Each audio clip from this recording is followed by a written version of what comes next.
फक्त माझा मुद्दा तुम्हाला समजावं म्हणून उदाहरण देतो. दोन मित्र असतात राम श्याम नावाचे, चांगले मित्र, एकत्र लहानपणापासून एका शाळेत गेले, एकत्र वाढले, कॉलेजचं शिक्षण पूर्णपणे एकत्र झालं.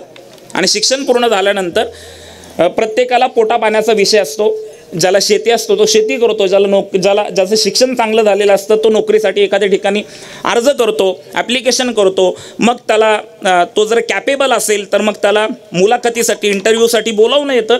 तसं या रामश्यामला इंटरव्ह्यूसाठी बोलावणं आलं. मी अज्ञानातील अज्ञानी सांगतो बरं का. रामश्यामला इंटरव्ह्यूसाठी बोलावणं आलं, मुलाखतीसाठी बोलावणं आलं. राम हा हुशार असतो आणि श्याम हा थोडासा मंदबुद्धीचा असतो. राम अभ्यास करून मुलाखतीसाठी गेलेला असतो, कारण की मुलाखतीमध्ये इंटरव्ह्यूमध्ये प्रश्न विचारतील आणि विचारलेल्या प्रश्नांची उत्तर आपल्याला देता आली पाहिजेत. जर आपण उत्तर व्यवस्थित दिली, ती उत्तर बरोबर दिली तर आपल्याला काय लागेल, नोकरी लागेल. आणि नोकरी लागली तर मग पुढं आपलं सगळं घर व्यवस्थित चालेल. म्हणून रामने अभ्यास केला होता आणि श्याम पण त्याच्यासोबत गेला.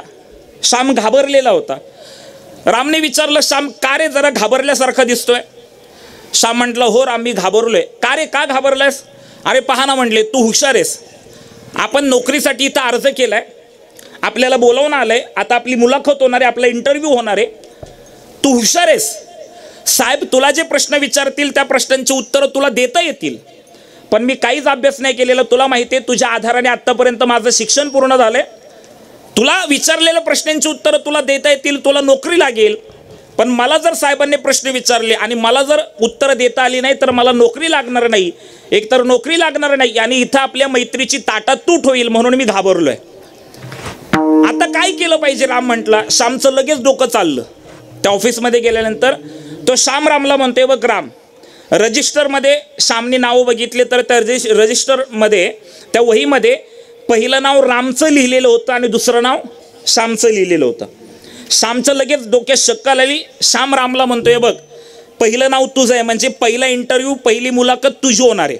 तू आतमध्ये जाणार आहे. हे केबिन आहे, हा केबिनचा दरवाजा आहे आणि बाहेर इथं खुर्ची आहे. इथं मी बसलेलो असणार आहे. तुझ्या आतमध्ये मुलाखत चालू असणार आहे. साहेब तुला प्रश्न विचारतील. तू फक्त एक काम कर, साहेब जे प्रश्न विचारतील त्या प्रश्नांची उत्तरं फक्त तू मोठ्याने दे, म्हणजे जी मला बाहेर ऐकू येतील. आणि मग माझी जेव्हा मुलाखत असेल तेव्हा तू दिलेलीच उत्तरं मी पण देईल. तुला पण नोकरी लागेल आणि मला पण नोकरी लागेल. राम म्हटला, काही हरकत नाही, मित्रासाठी मी एवढं करू शकतो.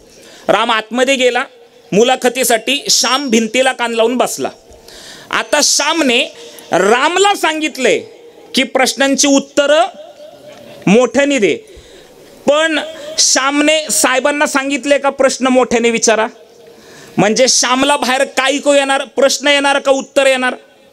फक्त उत्तर ऐकू येणार, प्रश्न ऐकू येणार नाही. राम आतमध्ये जातो आणि राम आतमध्ये गेल्यानंतर आमची मुलाखत चालू होते. तुम्हाला प्रश्न पण लक्षात ठेवायचे आहेत आणि उत्तर पण लक्षात ठेवायचे आहेत, तर तुम्हाला ह्याच्यातला दृष्टांतातला महत्त्व कळेल. राम आतमध्ये जातो, श्याम बाहेर बसलाय. श्यामने रामला सांगितलेत मोठ्याने उत्तर दे, कारण की त्याचा नंतर इंटरव्ह्यू असतो. राम आतमध्ये जातो. साहेब रामची मुलाखत चालू करतात आणि रामला पहिला प्रश्न विचारतात, अमेरिकेचे राष्ट्राध्यक्ष कोण? कोण रे? कोण कोण? चाललो मी आळंदीला, बोला ना काहीतरी. बरं, आपल्या देशाचे राष्ट्रपती कोण आहेत? पोरं हां बरोबर, एक दोन जणांनी सांगितलं. काय नाव? द्रौपदी मुर्मू. ह्या पोरांसाठी टाळ्या वाजवा एकदा. हा, ह्या पोरांसाठी टाळ्या वाजवा, वाजवा. अमेरिकेचे राष्ट्राध्यक्ष डोनाल्ड ट्रम्प. ह्याच्या पाठीमागं कोण होते? जो बायडन होते, नाही का? आता इलेक्शन झाले आणि आता डोनाल्ड ट्रम्प झाले. रामला साहेबांनी पहिला प्रश्न विचारला, अमेरिकेचे राष्ट्राध्यक्ष कोण? रामच्या लक्षात आलं श्याम बाहेर बसलाय आणि श्यामला उत्तर ऐकू गेलं पाहिजे. राम श्यामसाठी मोठ्याने उत्तर देतो, डोनाल्ड ट्रम्प. बाहेर श्यामला उत्तर ऐकू जातं. श्यामला उत्तर ऐकू गेल्यानंतर श्यामच्या चेहऱ्यावर लगेच आनंद. आता साहेबांनी आपल्याला पहिला प्रश्न विचारला की उत्तर द्यायचं डोनाल्ड ट्रम्प. रामला दुसरा प्रश्न विचारला, भारत देश स्वतंत्र कधी झाला? राम बाहेर बसलेल्या श्यामसाठी मोठ्याने उत्तर देतो, 1942 पासून प्रयत्न चालू होते, 1947 साली झाला. दुसऱ्याही प्रश्नाचं उत्तर श्याम लक्षात ठेवतो. रामला तिसरा प्रश्न विचारण्यात येतो, पृथ्वी गोल आहे का? राम श्यामसाठी मोठ्याने उत्तर देतो, शास्त्रज्ञांचं तसं मत आहे पण अजून सिद्ध करू शकले नाहीत. रामची मुलाखत होते, रामला नोकरी लागते, राम बाहेर येतो, श्याम रामला कडकडून मिठी मारतो आणि श्याम आता आतमध्ये मुलाखतीसाठी जातो. तुमच्या उत्तर लक्षात येत ना? तो श्याम साहेबांना म्हणतो, साहेब पटकन प्रश्न विचारा, लय तयारी करून आलोय. कोणाचं ऐकून गेलाय? कोणाचं ऐकून गेलाय? रामचं ऐकून गेलाय. त्या गडबडीमध्ये साहेब त्या श्यामला पहिला प्रश्न विचारतात, तुमचं नाव काय? गेले का काय घरी तुम्ही? पहिला प्रश्न विचारतात, तुमचं नाव काय? हा बिनधास्त उत्तर देतो, डोनाल्ड ट्रम्प. पहिला प्रश्न तरी ठीक होता गणेश महाराज. दुसरा प्रश्न त्याला विचारण्यात आला, तुमचा जन्म कधी झाला? आहे का लक्षात तुमच्या दुसऱ्या प्रश्नाचं उत्तर? श्यामला दुसरा प्रश्न विचारण्यात आला, तुमचा जन्म कधी झाला? हा म्हणतो 1942 पासून प्रयत्न चालू होते, 1947 साली झाला. हे उत्तर ऐकल्यानंतर तो प्रश्न विचारणारा गोंधळला. तो म्हणला, तुम्हाला वेळ बीड तर लागलं नाही ना? हा म्हणतो, शास्त्रज्ञांचं तसं मत आहे पण अजून सिद्ध करू शकले नाही. गोष्ट संपली माझी. मला फक्त एवढंच सांगायचंय, त्या श्यामला काय प्रश्न विचारले हे देखील कळलं नाही आणि विचारलेल्या प्रश्नांची उत्तर काय द्यावीत हे देखील कळलं नाही. म्हणजे अज्ञानातला अज्ञानी. विठ्ठल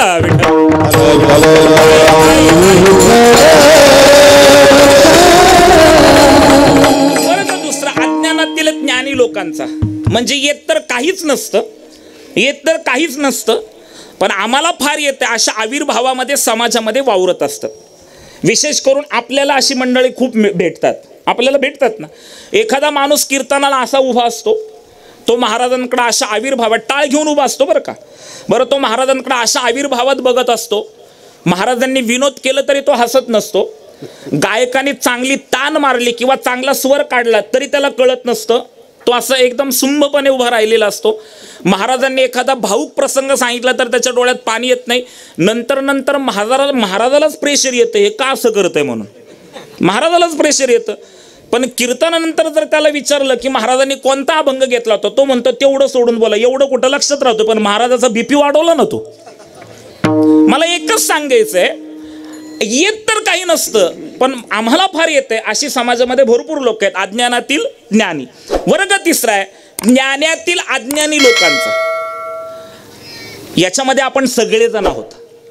आपल्याला प्रपंच कसा करायचा याचं ज्ञान आहे, पण परमार्थाच्या दृष्टीने अजूनही आपण शून्य आहे. पण एक सांगू का, प्रपंच आणि परमार्थ याचा समन्वय कसा करायचा हे माऊली ज्ञानोबारांनी सांगितलं. आसोनी संसारी जिव्हे वेगू करी वेदशास्त्र उभारी बाह्य साधा. आणि वर्ग चौथा ज्ञानातील ज्ञानी लोकांचं म्हणजे काय तर परमार्थिकही ज्ञान आहे आणि प्रापंचिकही ज्ञान आहे. प्रपंच आणि परमार्थाची कास कशी धरायची, प्रपंच करत असताना परमार्थ कसा करायचा, ह्यांचं जे ज्ञान असतं त्यांना ज्ञानातलं ज्ञानी म्हटलेलं आहे. आणि माऊली ज्ञानोबाराया हे ज्ञानातले ज्ञानी आहेत. म्हणून अध्यात्मशास्त्राने 3 निकष जरी ठेवले, अरे ज्याला उपदेश करायचा आहे, वयाने मोठा असाल उपदेश करा, अनुभवाने मोठा असेल उपदेश करा किंवा ज्ञानाने मोठा असेल उपदेश करा. पहिले 2 निकष माऊली ज्ञानोबारायांना लागू पडत जरी नसले, माऊली ज्ञानोबाराय वयाने लहान असले, माऊली ज्ञानोबाराय अनुभवाने लहान असले तरी माऊली ज्ञानोबाराय ज्ञानाने मोठे आहेत. म्हणून ज्ञानेश्वर महाराज उपदेश करतात. काय उपदेश करतात? आपुली आपण करा सोडवण, संसार बंधन तोडावे गे. मी आत्ताच सांगितलं, आध्यात्मिक क्षेत्रामध्ये वय मागं पडतं आणि अनुभव मागं पडतो. मी 2 उदाहरणं देतो. माऊली ज्ञानोबारायांच्या जीवनातली मी 2 उदाहरणं देतो. मला सांगा, 1400 वर्ष जगलेला चांगदेव मोठा, गेले का काय घरी तुम्ही? हाय म्हणायचं. हा मला सांगा, 1400 वर्ष जगलेला चांगदेव मोठा का 14 वर्षाच्या मुक्ताबाई मोठ्या? बोला ना 1400 वर्षाचे चांगदेव मोठे. वयाच्या दृष्टीने विचार केला तर 1400 वर्षाचे चांगदेव मोठे आणि 14 वर्षाच्या मुक्ताई लहान. पण 14 वर्षाच्या मुक्ताईंना चांगदेवाच्या गुरु होण्याचा बहुमान मिळाला. लक्षात घ्या. म्हणून वय मागं पडतं, अनुभव मागं पडतो. अजून मी दुसरी गोष्ट सांगतो. माऊली ज्ञानोबारायांच्या नगरीमध्ये माऊली ज्ञानोबारायांची सावली अंगावर पडली की लोक इंद्रेणीमध्येच जाऊन स्नान करायचे. एक दिवस असा प्रसंग घडला की माऊली ज्ञानोबा भिक्षा मागण्यासाठी गावात गेलेत, दारासमोर उभे राहिलेत आणि झोळी पसरून भिक्षा मागतायत. माते भिक्षाम देही. घरातला पुरुष आला, त्यांनी दरवाजा बंद केला. माऊली ज्ञानेश्वर महाराज दुसऱ्या दारात गेले. माते भिक्षाम देई. अरे माऊली ज्ञानोबारांची सावली पडली तरी इंद्रायणीमध्ये स्नान करणारी लोक त्या काळामध्ये आळंदीमध्ये राहत होती. एक एक घर पुढे सरकत होतं. कुठल्या तरी मातेला दया आली आणि मातेने त्या झोळीमध्ये भिक्षा वाढली आणि ती भिक्षा घेऊन घरी जात असताना मध्ये कोणीतरी एक व्यक्ती आला. त्यांनी माऊलींच्या काखेची झोळी काढली. त्या झोळीतलं अन्न जमिनीवर फेकलं आणि ते पायाने रगडलं. माऊलींच्या डोळ्यामध्ये अश्रू आले. अरे आमच्या सुखासाठी आमचे आईबाप देह त्याग केला, पण तरी देखील समाजाला आमची कीव येत नाही, समाजाला आमची दया येत नाही. आम्ही असं काय पाप केलं?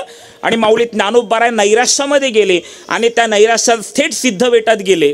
कोणाशीच बोलले नाही. झोपडीत गेले आणि झोपडीत जाऊन ताटी लावून घेतली. ना निवृत्तीनाथांनी उठवलं ना सोपानेने उठवलं, पण माऊली ज्ञानोबारांना नैराश्यातून बाहेर काढायचं काम जर त्या काळामध्ये कोणी केलं असेल तर लहानग्या मुक्ताईने केलं. ताटी उघडा ज्ञानेश्वरा असा उपदेश माऊली ज्ञानोबारांना जर कोणी केला असेल तर तो मुक्ताबाईंनी केला. म्हणून मी मगाशी सांगितलं, मुक्ताबाई छोट्या का ज्ञानेश्वर महाराज छोटे? मुक्ताबाई छोट्या आहेत आणि ज्ञानेश्वर महाराज मोठे आहेत, पण ज्ञानेश्वर महाराज मोठ्या असलेले ज्ञानेश्वर महाराजांना उपदेश करण्याचा अधिकार मुक्ताईला होता. म्हणून आध्यात्मिक क्षेत्रामध्ये वय मागं पडतं, अनुभव मागं पडतो आणि ज्ञान पुढं डोकावतो आणि त्या ज्ञानाने माऊली ज्ञानोबा आपल्याला उपदेश करतात. आपुली आपण करा सोडवण संसार बंधन तोडा वेगी. संसार बंधन तोडा.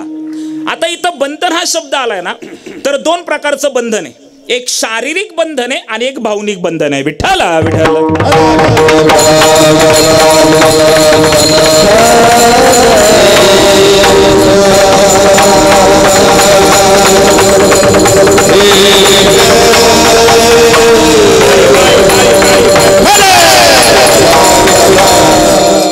बंधन कोणते असू द्या, बंधन हे दुःखाला कारणीभूत असतं. अध्यात्मशास्त्र बंधनाचे दोन प्रकार सांगतं.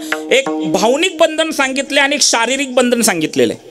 शारीरिक बंधनातून माणसाची सुटका होते, पण भावनिक बंधनातून माणसाची सुटका होत नाही. आणि भावनिक बंधनाचा संबंध हा संसार बंधनाबरोबर आहे. बरं एक सांगू का, संसार दुःखाचाच आहे.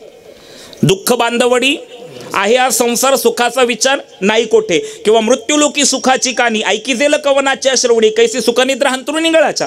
बरं प्रपंचामध्ये सुख नाही असं नाही, पण तुलनात्मक दृष्टीने विचार केला तर सुख पाहता जवा पाडे दुःख पर्वता एवढे. संसार दुःखाचाच आहे. त्याला सुखाचा करायचा असेल तर अध्यात्माची कास धरली पाहिजे. काय झालं, एक 2-2.5 वर्षापूर्वी रात्री 10:30 वाजता गेले का काय घरी तुम्ही? हां झालं हां अजून एक 20 मिनटं. रात्री 10:30 वाजता मला फोन आला. म्हटलं पुरुषोत्तम दादा बोलताय का? म्हटलं बोलतो. म्हटलं दादा मला तुम्हाला भेटायचं आहे. म्हटलं ठीक आहे, उद्या दुपारी 3 वाजेपर्यंत मी आळंदीत आहे, तुम्ही या दुपारी 3 वाजेपर्यंत. 3च्या पुढं मी बाहेर जाणार आहे. तो म्हटला दादा मला उद्या नाही, मला आजच भेटायचं आहे. मी म्हटलं या 11 वाजेपर्यंत. रात्री 10:30 वाजता फोन आलाय. मी त्याला म्हटलं या 11 वाजेपर्यंत मी आहे जागा, 11 वाजेपर्यंत या कधीही. तो म्हटला नाही दादा मला यायला 1:30 वाजतील. किती वाजतील बोलला? 1:30 वाजतील. म्हटलं मध्यरात्री 1:30 वाजता कशाला येत आहे? मला पण जागा ठेवता, तुम्ही पण जागा राहता, कशाला 1:30 वाजता येता? उद्या या ना. तो म्हटलं नाही दादा तुम्ही फक्त या म्हणा. अरे म्हटलं मग या तर या ना आत्ता, 11 वाजेपर्यंत या. नाही म्हटलं दादा मी लांबून बोलतोय, मला तुमच्यापर्यंत यायला 1:30 वाजतील. मग मी त्याला विचारलं तुम्ही कुठून बोलताय? तर त्यांनी मला सांगितलं पुरुषोत्तम दादा मी शिरूरवरून बोलतोय. म्हणजे आळंदी ते शिरूरचं डिस्टन्स अंतर 60 किलोमीटरचं आहे. आणि शिक्रापूरचं ट्रॅफिक लागलं तर साधारणपणे आळंदीत यायला 2.5-3 तास लागतात. शिक्रापूरचं ट्रॅफिक नाही लागलं तर साधारणपणे 2 तास लागतात. मी विचार केला आता 10:30 वाजलेत, ह्याला निघण्याकरता 11-11:15 वाजतील, यायला 1-1:30 वाजतील, एवढ्या मध्यरात्री कशाला येतो? म्हणून मी त्याला सांगितलं बाबा एवढ्या रात्री तू येऊ नकोस, काय येण्याची गरज नाही आहे माझ्याकडे आत्ता. तो म्हटला नाही दादा मला तुम्हाला आज रात्री म्हणजे रात्रीच भेटायचंय, तुम्ही मला फक्त या म्हणा. तो एवढा आग्रह करून मला भेटायचंय असं म्हणत होता. मग मी त्याला विचारलं बाबा नक्की तुला का मला भेटायचंय? तर त्याने मला सांगितलं पुरुषोत्तम दादा मला की नाही गळ्यामध्ये तुळशीची माळ घालायची. मला आनंद झाला गणेश महाराज, मला आनंद झाला. गळ्यामध्ये तुळशीची माळ घालायची, आपल्या पक्षाचे कार्यकर्ता वाढतो याचा आनंद मला जास्त झाला.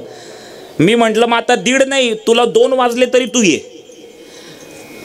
तो म्हटला दादा आलोच. तो निघाला आणि बरोबर रात्री 1:30 वाजता माझ्या घरी आला, मठात आला आमच्या, आणि माझ्या समोर बसला. तोपर्यंत मी माझ्या ड्रायव्हरला पेढे आणायला लावले होते, मंदिराचे तिथून तुळशीची माळ आणायला लावली होती. रात्री 1:30 वाजता, मध्यरात्री 1:30 वाजता तो माझ्या समोर बसलाय. आणि समोर बसल्यानंतर मी त्याला माळेचं महत्त्व सांगतो, ऐका बरं का. तुळशीची माळ, वारकरी संप्रदायाची आचार प्रणाली, विचार प्रणाली काय बघा. ज्याच्या गळ्यामध्ये तुळशीची माळ आहे तोच वारकरी बरं का. तुम्ही गळ्यामध्ये तुळशीची माळ घालत नाही, कपाळाला बुक्का लावताय, आळंदी पंढरपूरला जाताय आणि स्वतःला वारकरी म्हणून घेत असाल तर तुम्ही वारकरी नाही. मी जरा परखड बोलतोय. ज्याच्या गळ्यामध्ये तुळशीची माळ आहे, जो शुद्ध वद्य एकादशीचा उपवास करतो तो वारकरी बरं का. तुळशीचं महत्त्व काय, गळ्यामध्ये तुळशीची पवित्र माळ असली ना, सकाळी आंघोळ करताना तुळशीचं पवित्र पाणी आपल्या अंगावर पडतं, जेणेकरून आपला देह पवित्र होतो, जेणेकरून आपलं अंतःकरण पवित्र होतं. शिवजन्मोत्सवाच्या निमित्ताने आपण हा कार्यक्रम करतोय ना, शिवजन्मोत्सवाच्या निमित्ताने. त्या काळामध्ये धर्मसत्ता जगद्गुरु तुकोबारायांच्या हातामध्ये होती आणि राजसत्ता छत्रपती शिवाजी महाराजांच्या हातामध्ये होती. काय झालंय, राजसत्तेचं तोंड एका बाजूला आणि धर्मसत्तेचं तोंड एका बाजूला असेल तर स्वराज्य निर्माण होत नाही. छत्रपती शिवाजी महाराजांच्या काळामध्ये धर्मसत्ता आणि राजसत्तेचा समन्वय दिसत होता. मी एक सांगतो, फक्त आपली भाकरी किंवा आपली पोळी भाजून घेण्यासाठी छत्रपती शिवाजी महाराजांचा जय जयकार कधीच केला नाही पाहिजे. त्यांच्या जीवनातले काही गुण आपल्या जीवनामध्ये आले पाहिजे, विशेष करून राजकारणी लोकांच्या तरी बरं का. अरे छत्रपती शिवाजी महाराज काय म्हणायचे, छत्रपती शिवाजी महाराजांना रयतेच्या विषयी किती कण होती. आपल्या सहकाऱ्यांना त्यांचं सांगणं होतं की रयतेच्या भाजीच्या देठावर देखील आपला अधिकार नाही. छत्रपती शिवाजी महाराज कधी बोलले का, तुमच्या कधी असं लक्षात आलं का की छत्रपती शिवाजी महाराज म्हणले हा माझा मतदारसंघ आहे? गेले का काय घरी तुम्ही? छत्रपती शिवाजी महाराज कधी बोलले हा माझा मतदारसंघ आहे? छत्रपती शिवाजी महाराज बोलले कधी हा माझा वॉर्ड आहे, हा माझा प्रभाग आहे? अरे छत्रपती शिवाजी महाराज म्हणायचे हे राज्य रयतेचं राज्य आहे, म्हणून ते छत्रपती होते. हे लक्षात घ्या, हे राज्य रयतेचं राज्य आहे. आणि अजून एक दुसरी महत्वाची गोष्ट, आपल्या सहकाऱ्यांना छत्रपती शिवाजी महाराज सांगत होते की रयतेच्या भाजीच्या देठावर देखील आपला अधिकार नाहीये. आत्ताचा नेता निवडून आला की कार्यकर्ता म्हणतोय भाऊ ते टेंडर आपल्याला भेटलं पाहिजे बरं का, इलेक्शन मध्ये लय धावलोय. येतंय का लक्षात तुमच्या? आम्ही काय घेतोय छत्रपती शिवाजी महाराजांच्या जीवनचरित्रातून हे महत्वाचं आहे. फक्त छत्रपती शिवाजी महाराजांची जयंती साजरी करण्यापेक्षा महाराजांच्या जीवनातले गुण आमच्या जीवनामध्ये किती येतील याचा विचार करणं अत्यंत गरजेचं आहे. जगद्गुरु तुकोबाराया, जगद्गुरु तुकाराम महाराजांच्या कीर्तनाला छत्रपती शिवाजी महाराज धर्म मंडपामध्ये जाऊन बसवत होते. म्हणजे राज्यकर्ते छत्रपती शिवाजी महाराज आणि धर्म मंडपामध्ये जगद्गुरु तुकोबारायांचं कीर्तन आहे. आणि छत्रपती शिवाजी महाराज तुकाराम महाराजांच्या कीर्तनाला शेवटी जात नव्हते. जगद्गुरु तुकाराम महाराज कीर्तनाला उभं राहण्याच्या अगोदर छत्रपती शिवाजी महाराज समोर येऊन बसत होते. आत्ताचे राज्यकर्ते काय करतात माहिती का, कार्यकर्त्याला फोन करतात आणि सांगतात तेवढं इट उभा रुक्मे आलं की आपल्याला सांग, म्हणजे महाराजाला हार घालतो आणि पुढच्या कार्यक्रमाला जातो. येतोच कशाला तू? छत्रपती शिवाजी महाराजांचं कीर्तन, जगद्गुरु तुकोबारायांचं कीर्तन ऐकायला छत्रपती शिवाजी महाराज पुढे येऊन बसायचे. आणि मग एके दिवशी छत्रपती शिवाजी महाराजांना वाटलं माझ्या तुकोबारायांना मी श्रीमंत करेल. माझ्या तुकोबारायांचा परमार्थ जसा श्रीमंत आहे तसा माझ्या तुकोबारायांचा प्रपंच मी श्रीमंत करेल. म्हणून तुकाराम महाराजांसाठी छत्रपती शिवाजी महाराजांनी नजराणा पाठवला. तो नजराणा जगद्गुरु तुकाराम महाराजांनी स्वीकारला नाही, तो नजराणा परत केला. आणि परत करत असताना जगद्गुरु तुकोब महाराजांनी काही अभंग लिहिले. त्या अभंगामध्ये तुकाराम महाराज छत्रपती शिवाजी महाराजांना सांगतायत, दिवट्या छत्री घोडे हे तो बऱ्यात न पडे, तीही त्रिभुवनी आम्ही वैभवाचे धनी. आणि महाराज आम्हाला सुखी करायचं असेल तर तुम्ही एक काम करा, आम्ही तेने सुखी म्हणा. विठ्ठल विठ्ठल मुखी तुमचे एर वित्त धन, ते मज मृत्तिके समान. कंठी मिरवा तुळशी व्रत करा, एकादशी मनवा हरीचे दास तुका मने मज हे आज. महाराजांना नजराणा परत करत असताना महाराजांना आवर्जून सांगितलं, कंठी मिरवा तुळशी, गळ्यामध्ये तुळशीची माळ घाला आणि एकादशीचा उपवास करा. आम्ही कीर्तनकर मंडळी लोकांनी विचारतो, करता का एकादशीचा उपवास? लोक म्हणतात करतो ना पुरुषोत्तम दादा, एकादशीचा उपवास करतो, पण आम्ही मोठ्या एकादशा करतो. येते का लक्षात तुमच्या? मोठ्या एकादशी म्हणजे कोणत्या? कार्तिक एकादशी आणि आषाढी एकादशी. बाकीच्या काय छोट्या आहेत का? मी महत्त्व सांगत होतो. रात्री 1:30 वाजता तो माणूस माझ्याकडे आलाय आणि मी त्याला गळ्यामध्ये तुळशीची माळ घालतोय. तुळशीची माळ घालत असताना मी त्याला सांगितलं, गळ्यामध्ये तुळशीची माळ घातली की सकाळी आंघोळ करताना तुळशीचं पवित्र पाणी आपल्या अंगावर पडते. तुळस देवाला खूप आवडते, अति प्रिय आवडे. तुळशी बुक्का तेशीच प्रीती करी भोळ्या भाविका. किंवा आवडे देवासी तो एका प्रकार, नामाचा उच्चार रात्रंदिवस. तुळशी माळ गळा, गोपीचंदन टिळा, हृदय कळवळा वैष्णवांचा. आषाढी कार्तिकी पंढरीची वारी, साधन निर्धारी आन नाही, एका जनार्दने ऐसा ज्याचा नेम, तो देवा परमपूज्य जगी. अरे ज्याच्या गळ्यामध्ये तुळशीची माळ असते तो भक्त देवाला आवडतो, असं मी त्याला सांगत होतो. किती वाजता? रात्री 1:30 वाजता. आणि त्यांनी सगळं ते ऐकून घेतलं आणि मी त्याला गळ्यामध्ये माळ घालणार. पण माळ घालता घालता मी त्याला एक प्रश्न विचारला. म्हटलं काय व्यसन आहे का? व्यसन. माळ घालण्यापूर्वी त्याला मी सांगितलं आणि माळ घालताना त्याला मी प्रश्न विचारला, काही व्यसन आहे का? त्याने पण प्रामाणिकपणे कबूल केलं. म्हटलं दादा दारू पितो. काय म्हणला? दादा दारू पितो. मग मी त्याला पुढचा प्रश्न विचारला, शेवटची कधी घेतली होती? म्हटलं घेऊनच आलोय. येते का लक्षात तुमचं? घेऊनच आल्या. माझ्या डोक्याला तर मुंग्या. अरे म्हटलं हा नशेत म्हणतोय माळ घालायची. मी त्याला म्हटलं तू दारू पिलेला आहेस, मी तुला माळ घालणार नाही, आता मी तुला माळ घालू शकत नाही. अरे तुझी नशा आहे म्हणून तू माळ घालायची म्हणतो, एकदा तुझी नशा उतरली तर तू म्हणशील माळ काढून टाकशील तू. तो उठला आणि म्हटला दादा माळ घालतं की नाही? म्हटलं नाही घालणार. असंच जातो आणि नदीत जाऊन जीव देतो. माझं ब्लड प्रेशर वाढलं महाराज. मी त्या दिवशी त्याला थांबवून घेतलं. दुसऱ्या दिवशी माझ्या घरी, म्हणजे माझ्या घरी पहिला असं दारुड्या घरी मुक्कामाला थांबला. माझ्या मठामध्ये पहिला असा वेळ होती. म्हणलं हे काय दारूच्या नशेत जाईल, उडी बिडी मारल, उद्या दुसऱ्या दिवशी पोलीस आपल्याकडे येतील. मी त्याला त्या दिवशी घरी थांबवून घेतला. दुसऱ्या दिवशी सकाळी त्याला इंद्रायणीमध्ये स्नानाला पाठवलं, माऊलींचं दर्शन केलं आणि मग तो माझ्याकडे आला. मी त्याला माळ घातली. माळ घालून तो निघून गेला. आणि 1 महिन्यानंतर एका मुलीला घेऊन एक बाई माझ्यासमोर येऊन बसली आणि रडायला लागली. त्या बाईच्या डोळ्यातल्या पाण्यांनी माझ्या मनाचा ठाव घेतला. मला काही समजत नव्हतं, उमजत नव्हतं, कळत नव्हतं की एक बाई आपल्या समोर येऊन का रडते. म्हणून मी त्या बाईला विचारलं, ताई तुम्ही का रडताय?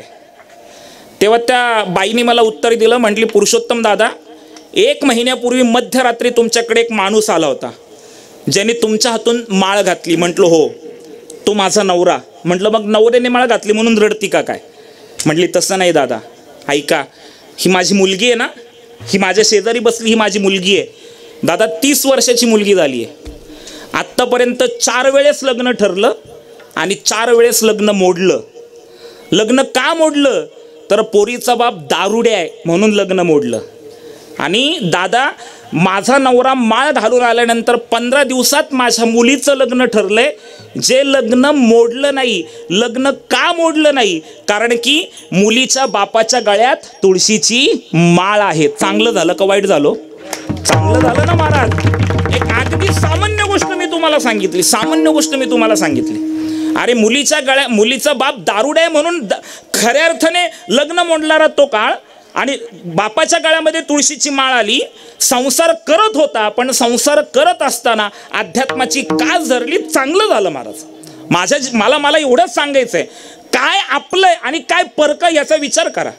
आपण काय करतो? आपण मुक्त अवस्थेमध्ये आहोत. माऊली ज्ञानोबा म्हणतात संसार बंधन तोडा वेगी. हे जे भावनिक बंधन आहे ना, भावनिक बंधन का लागले तुम्हाला कितपत समजेल मला माहिती नाही, पण मी धावतं सांगून जातो. भावनिक बंधन का लागले? भावनिक बंधनाची 2 कारणे. अगोदर आपण मुक्त अवस्थेमध्ये, आधी होता मुक्तपरी बळे झाला बद्ध, घेऊन या छंद माझे माझे, आपण माझं माझं करायला लागलो. आपण किती माझं माझं करतो. माझे मित्र आहेत प्राध्यापक नितीन बानगोडे पाटील, ते बरं सुंदर सांगतात, माणूस किती माझं माझं करतो. माझी माडी, माझी गाडी आणि माझ्या बायकोची गोलगोल साडी, ह्याच्यातच रमलीत माणसं.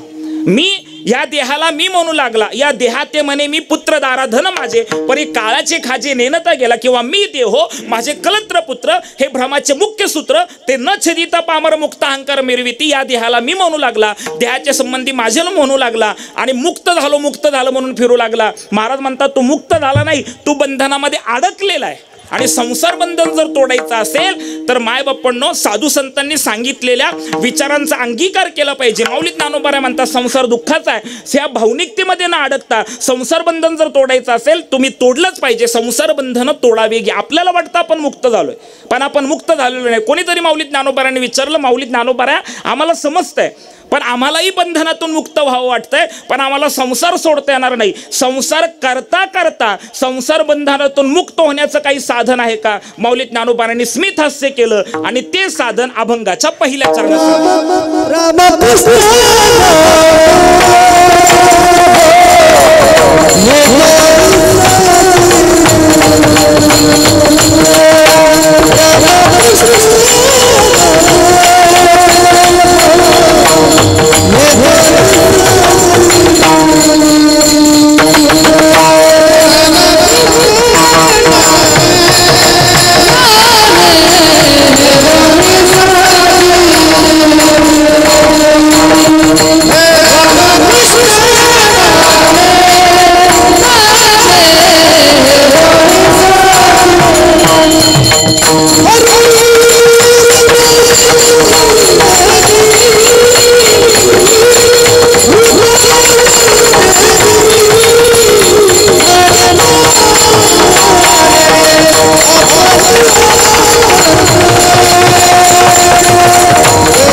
हात वर करा, हात करा, करा करा करा, हात वर करा, करा करा करा, सर्वांनी हात वर करा. देव देश धर्मासाठी हात वर करायचे. टाळकरी करा हात वर, टाळकरी करा हात वर, करा करा करा हात वर. आता तरी पण कोणीतरी म्हणाल नाही हात वर करणार, बघू काय होतंय. होईल होईल, 2-4 दिवसातच होईल. सगळ्याशी वाकडं घ्यायचं. धर्म मंडपामध्ये देवाशी संत विचाराशी कधी वाकडं घ्यायचं नाही. हात वर करा. किती सुंदर सोहळा आहे. गेली 25 वर्ष तुम्ही हा कार्यक्रम करताय. हात वर करा, हात वर करा, करा. गेली 25 वर्ष तुम्ही हा कार्यक्रम करताय. मला वाटतं माझं 2-3 वर्ष आहे इकडे येण्याचं आणि तुमच्या समोर आल्यानंतर खरंच मनस्वी आनंद होतो. तसं तर मी जास्त बाहेर फिरत नाही, म्हणजे आमच्या पुणे मुंबई परिसर सोडून मी जास्त बाहेर फिरत नाही. पण मी शहागडचं आमंत्रण कधी टाळत नाही. तुमच्याकडे आल्यानंतर मला बरं वाटतं. जसं तुम्ही हात वर केलं की मला बरं वाटलंय आता खूप. करा हात वर करा, करा करा हात वर करा, करा हात वर करा. मी सांगितलं 2 तप पूर्ण झाली आणि 3ऱ्या तपातलं पहिलं वर्ष आणि रौप्य महोत्सव आहे. 25 वर्षाचं हे तप आहे. म्हणून एकदा सर्वांनी, मी पंढरीनाथ म्हटलं की सर्वांनी जय म्हणायचंय. ताट हात वर करायचे एकदम. हा बरं, करा हात खाली, करा करा करा करा. अवघडलात ना तुम्ही. झाले रिलॅक्स, करा हात वर आता. करा करा हात वर, रिलॅक्स झालेत. हा हा. आता मी पंढरीनाथ भगवान की म्हणालो, तुम्ही सर्वांनी बेंबीच्या देठापासून जय म्हणायचंय. माईक मधून कोणी जय म्हणू नका. तुमचा आवाज घुमला पाहिजे आणि माझा इको देऊ नका. हा, तुमचा सर्वांचा आवाज घुमला पाहिजे. माईक मधून कोणी जय म्हणू नका. बेंबीच्या देठापासून जय म्हणायचंय. आणि जो जय म्हणणार नाही आज रात्रभर आणि उद्या दिवसभर त्याचा घसान पोट दुखणार. बघा दुखतं की नाही. हात वर करा, करा हात वर करा. पंढरीनाथ भगवान की,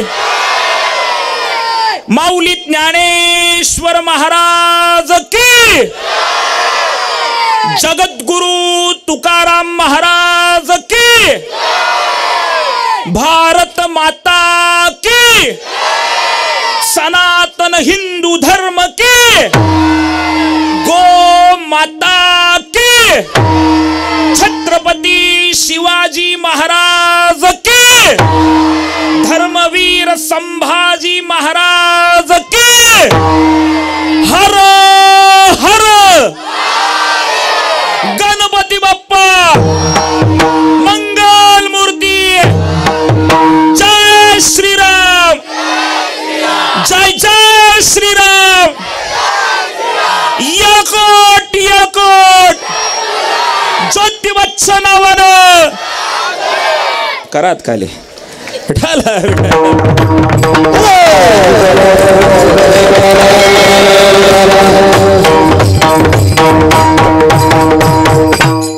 अजून एक 7-8 मिनिटं. माऊली ज्ञानोबा म्हणतात संसार करत असताना संसार बंधनामधून जर माऊलींनी फार सुंदर उपाय सांगितला. राम कृष्ण नामे ही दोन्ही साजेरी. राम आणि कृष्ण ही दोन अतिशय सुंदर नावं आहे. त्यांचं तुम्ही तुमच्या हृदय मंदिरामध्ये स्मरण करा, म्हणजे नामस्मरण करा. कलियुगामध्ये भगवत अनुभूतीचं अतिशय महत्त्वाचं साधन म्हणजे भगवंताचं नाम आहे. संसारात राहून संसार बंधनापासून जर विभक्त व्हायचं असेल तर नामस्मरण केलं पाहिजे. कलियुगी उद्धार हरीच्या नामे, किंवा क्रता त्रेता द्वापारासी निषेध नाही नामासी. कलियुगी नामापासी चारी मुक्तिदाशी स्वय होती. सलोकता, समीपता, स्वरूपता, सायुज्यता या चारही मुक्ती भगवंताच्या नामाने प्राप्त होतात. म्हणून हरिमुखे म्हणा, हरिमुखे म्हणा, पुण्याची गणना कोण करी. भगवंताचे अनंत अवतार आहेत. माऊली ज्ञानोबाऱ्यांचं सर्वांच्या पाठातलं प्रमाणे अनंत रूपे अनंत वेशे देखिले म्या त्यासी. श्रीमद भागवतामध्ये भगवंताचे 24 अवतार सांगितलेले आहेत. तुम्हाला मला दशावतार माहिती आहेत. गर्ग संहिता नावाचा जो ग्रंथ आहे, गर्ग संहितेमध्ये भगवंताच्या अवताराचे 6 प्रकार सांगितलेले आहेत. अंश, अंशांश, आवेश, कला, पूर्ण आणि पूर्णतम. याच्यामध्ये पूर्ण अवतार रामाचा अवतार सांगितलेला आहे आणि पूर्णतम अवतार हा कृष्णाचा अवतार सांगितलेला आहे. दुर्जनांचा येणे करुणी संहार पूर्ण अवतार रामकृष्ण. एक सूत्र सांगितलं जातं, रामाचा आचार अधिक कृष्णाचा विचार अधिक हरीचा उच्चार बरोबर राम कृष्ण हरी. राम रमयंती, कृष्ण कर्षती, ऐक्यानंद तो हरी. तुमच्या माझ्यामध्ये रमण करतो म्हणून त्याला राम म्हणायचं. तुमच्या माझ्या चित्ताचं आकर्षण करतो म्हणून त्याला कृष्ण म्हणायचं. आणि जीवशिवाचं ऐक्य दाखवतो म्हणून त्याला हरी म्हणायचं. म्हणून माऊली ज्ञानोबा म्हणतात राम कृष्ण नामे ही दोन्ही साजिरी हृदय मंदिरी स्मारकारे. आपल्या वारकरी संप्रदायाचा बीजमंत्र राम कृष्ण हरी. मला एका आवाजात तुम्ही सर्वांनी बोललेलं पाहिजे. आपल्या वारकरी संप्रदायाचा बीजमंत्र काय आहे? अजून आवाज आला पाहिजे, मोठा आवाज आला पाहिजे. हेच पुण्य आहे, हेच पुण्य आहे. आपल्या मी 3दा विचारणार, आवाज वाढत वाढत गेला पाहिजे. रामकृष्ण हरी उत्तर द्यायचं. वारकरी संप्रदायाचा बीजमंत्र काय आहे? वारकरी संप्रदायाचा बीजमंत्र काय आहे? वारकरी संप्रदायाचा बीजमंत्र काय आहे? आता तुम्ही शांत बसा. एका बाजूला तुमचा आवाज आणि एका बाजूला यांचा आवाज आहे. मला ह्यांचा सगळ्यांचा आवाज ऐकायचा. परत वारकरी संप्रदायाचा बीजमंत्र काय आहे? आता इकडचा पोरांचा आलाय. तुम्ही गेले का काय घरी? हेच पुण्य आहे. आम्ही काय सांगतो याच्यापेक्षा तुम्ही किती नामस्मरण करता याला महत्व आहे. आता माता भगिनी बोलतील, तुम्ही नका बोलू रे. मला संख्येच्या मानाने मी लेकरासारखं तुमच्या भावासारखं आहे. मोठ्याने मला रामकृष्ण हरीचा आवाज आला पाहिजे. वारकरी संप्रदायाचा बीजमंत्र काय आहे?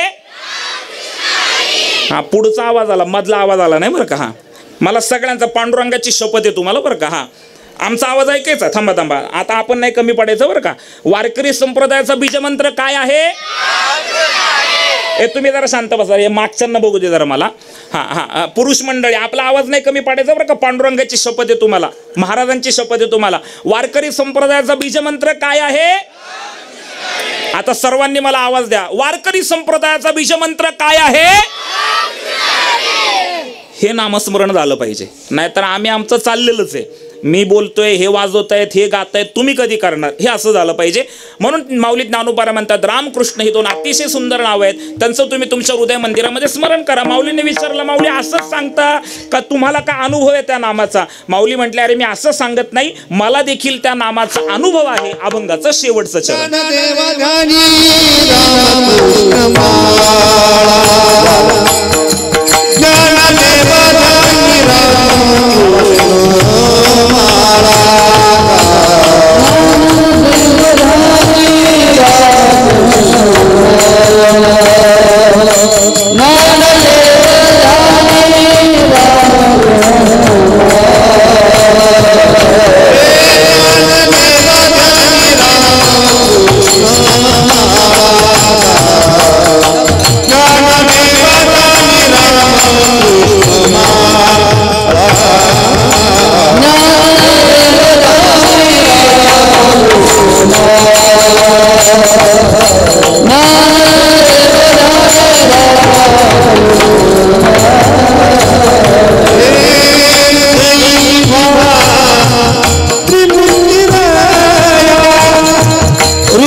वा